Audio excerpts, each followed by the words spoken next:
In the heart of Los Angeles, beneath the glitz and elegance of the Forrester Empire, a secret exploded that would fracture trust, burn bridges, and drag long-buried desires into the light. Brooke Logan, iconic, resilient, endlessly entangled in affairs of the heart, had been swept into yet another whirlwind, this time by Nick Marone. For months, Nick had pursued her with charm, tenderness, and what seemed like sincere intentions. He proposed. She hesitated. And just when she was about to give in, fate intervened in the most brutal way. It began innocently enough. Brooke had gone to Nick's place to surprise him with dinner. The lights were dim. The air felt off. Nick wasn't home. She wasn't snooping, not at first, but when she knocked his overnight bag off the table and it spilled open, what she found stopped her cold. Lace lingerie. Not just any lingerie, delicate, expensive, unmistakably feminine. But none of it was hers. Her heart pounded. Her instincts screamed betrayal, but this wasn't the kind of affair she had braced for. Something didn't fit. A strange knot twisted in her chest. Brooke stared at the clothes, trying to make sense of it. Maybe they were gifts. Maybe they were for someone else. Maybe, but then she saw the file. A sealed manila folder tucked between his papers. It had slipped out during the commotion. The label, Psychological Assessment, N. Marone, Confidential. She shouldn't have opened it. But she did. The truth spilled out in pages. Clinical notes, sessions, statements. Nick had been undergoing therapy for identity issues, repressed sexual confusion, and deep psychological conflict over his attraction to men, specifically Ridge Forrester. Her breath caught. Her hands trembled. Paragraph after paragraph confirmed what she could barely process. Nick had never truly loved her. The grand gestures, the declarations, the romantic pursuit, it had all been a lie. She wasn't the object of his affection. She was camouflage. A pawn. A prop. A step closer to Ridge. Brooke stumbled backward, choking on tears. Rage, humiliation, grief, they surged through her all at once. The man she thought might be her next great love had only used her, played with her emotions, turned her into a convenient disguise. She wasn't even heartbroken over lost love. She was heartbroken over being discarded like an illusion. Nick returned minutes later, carefree, unaware of the storm that awaited him. He smiled until he saw the open file, the scattered lingerie, and the shattered look in Brooke's eyes. "You lied to me," she whispered. "About everything." He froze. "Brooke, she slapped him. Hard. "You made me feel like I mattered. Like we had something real. But I was just a stepping stone to Ridge? Is that it?" she screamed. "Is that why you wanted to marry me? So you could be close to him without raising suspicion?" Nick didn't deny it. He couldn't.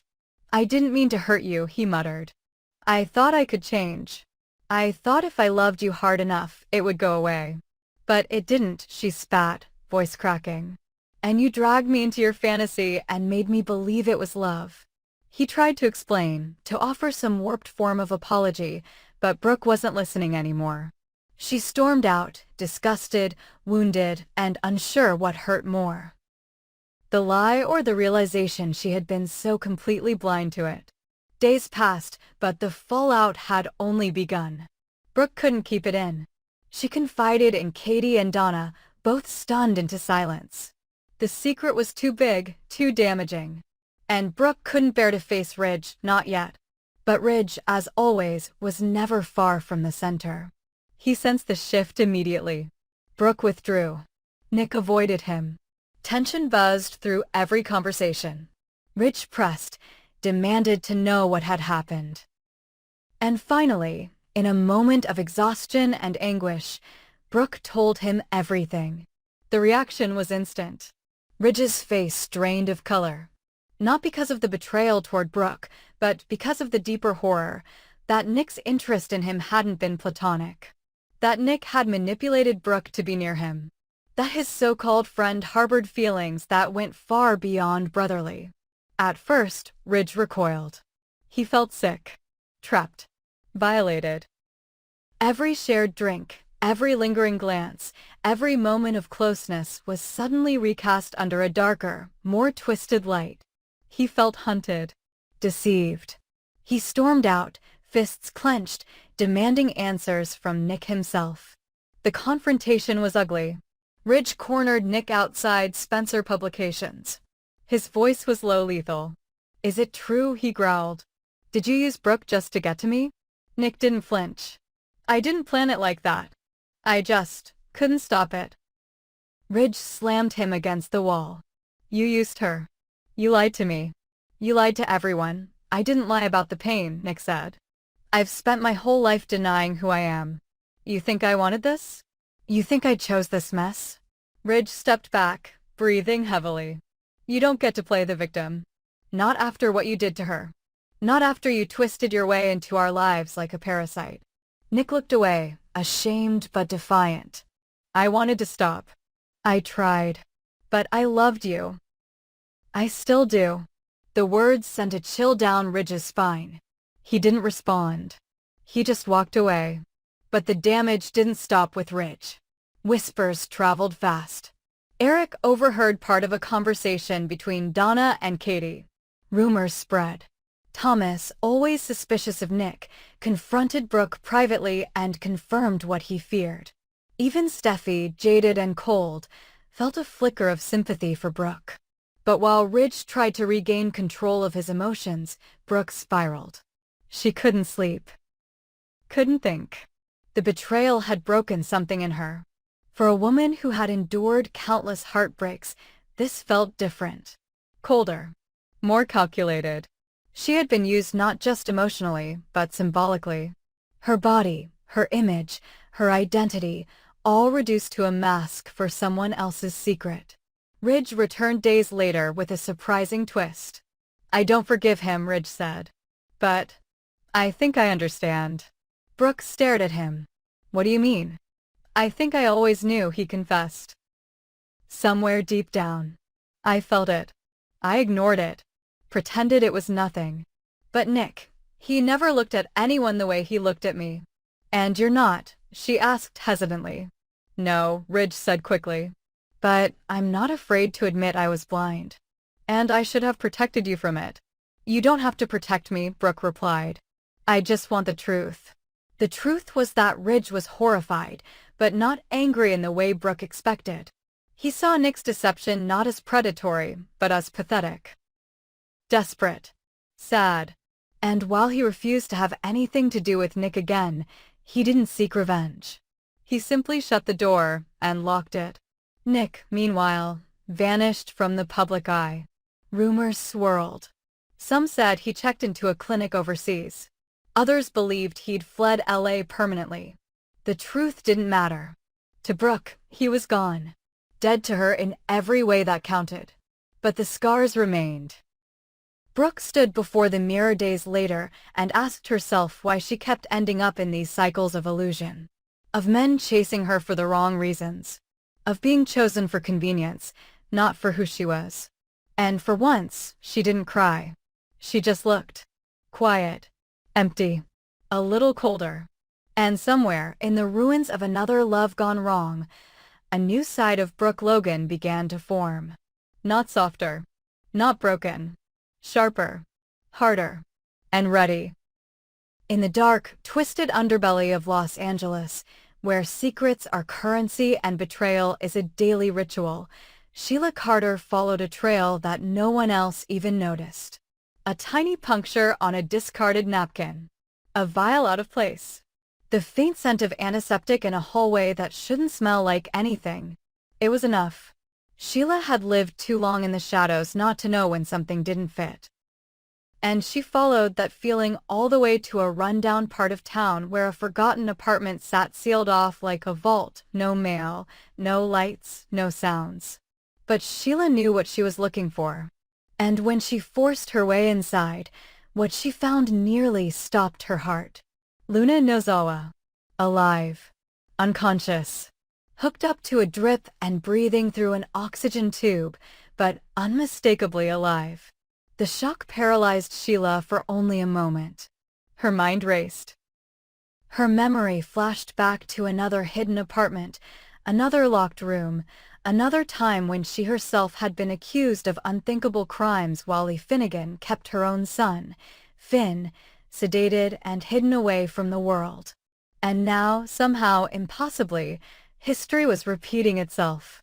But this time, the victim wasn't Finn, it was Luna. Her granddaughter. Her blood. The revelation sent adrenaline surging through Sheila's veins. She stumbled back from the bed, chest heaving, unable to process what she was seeing. How long had Luna been here? What had Lee done? Why had no one said anything? Why was Luna not in a hospital, not being cared for by the family that loved her? Sheila's thoughts didn't stay in shock for long. They twisted into something darker, deeper, strategic. Because this wasn't just about saving Luna. This was about power. She knelt beside the bed, took Luna's limp hand, and whispered, "You're mine. You're part of me. And no one, not Steffi, not Lee, not anyone, is going to erase that again." She stood up and took a slow breath. The way she saw it, she had two paths. One, she could go public, expose Lee for what she'd done, blow the secret sky high, and cast herself as the hero grandmother who saved Luna's life. The redemption arc, the family forgiveness play. But that wasn't the most effective route. Not yet. The other path was leverage. Steffi Forrester. Sheila's oldest obstacle. Her biggest threat. The one woman who always stood between her and Finn, between her and the Forrester family. If Steffi could be shaken, truly shaken, then Sheila could finally force the opening she'd always craved. And now she had the perfect weapon, Luna. Back at home, Sheila kept Luna's location a secret. She posted no photos, told no one. Not even Deacon. She spent hours by the girl's side, feeding her fluids, monitoring her vitals, obsessing over every sign of movement. There were moments Luna stirred, brief flickers of consciousness, but she never fully woke. Still, Sheila believed she would. And when she did, she would be introduced not to Steffi, not to Lee, but to her grandmother. Meanwhile, Lee grew restless. She returned to the apartment one evening only to find the door broken, the bed empty, and the equipment stripped clean. Panic seized her. She raced to cover her tracks, but the damage was done. She knew who had taken Luna. There was only one person insane and cunning enough to pull something like this, Sheila. Lee's fury exploded, but she couldn't risk going to the authorities. She had no legitimate explanation for keeping Luna sedated, hidden, and off the grid.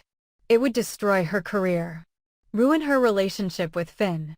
And worst of all, it would vindicate Sheila. Lee had to get Luna back, but quietly. Meanwhile, Steffi started to notice strange behavior. Finn was distracted. Sheila was uncharacteristically absent. And there was tension in the air, sharp and heavy.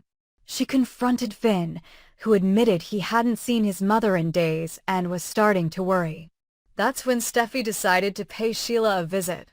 She found Sheila at a secluded house on the edge of town, one she didn't recognize. And when she walked through the door, what she saw stunned her. Luna unconscious.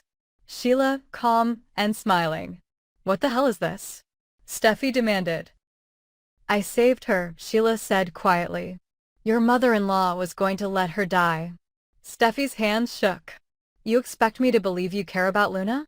You only care about yourself." "She's my granddaughter," Sheila snapped. "My blood. My family. You've tried to keep me out of Finn's life. You've poisoned Hayes against me. But this changes everything." "No, it doesn't," Steffi hissed. "You're using her. Like you use everyone." "She's alive because of me," Sheila said. "You want her to stay that way? Then you're going to back off. You're going to stop turning Finn against me. You're going to step aside. Or I swear I'll make sure the world finds out exactly what Lee did." Steffi stared at her in horror. "You're blackmailing me?" "I'm giving you a chance to protect your family," Sheila said. "Something I never had." Back at the Cliff House, Steffi told Finn everything. The secret apartment. The sedated Luna. Sheila's threat. Finn was torn apart. He couldn't defend Lee's actions. What she had done was criminal, unethical, and terrifying. But trusting Sheila? That felt worse. Still, Luna needed protection. And Steffi was right, they had no choice but to tread carefully. One wrong move and Luna could disappear again. Or worse. The next day, Lee showed up at Sheila's house, demanding answers. What followed was a vicious confrontation. "You don't deserve to say her name," Lee screamed.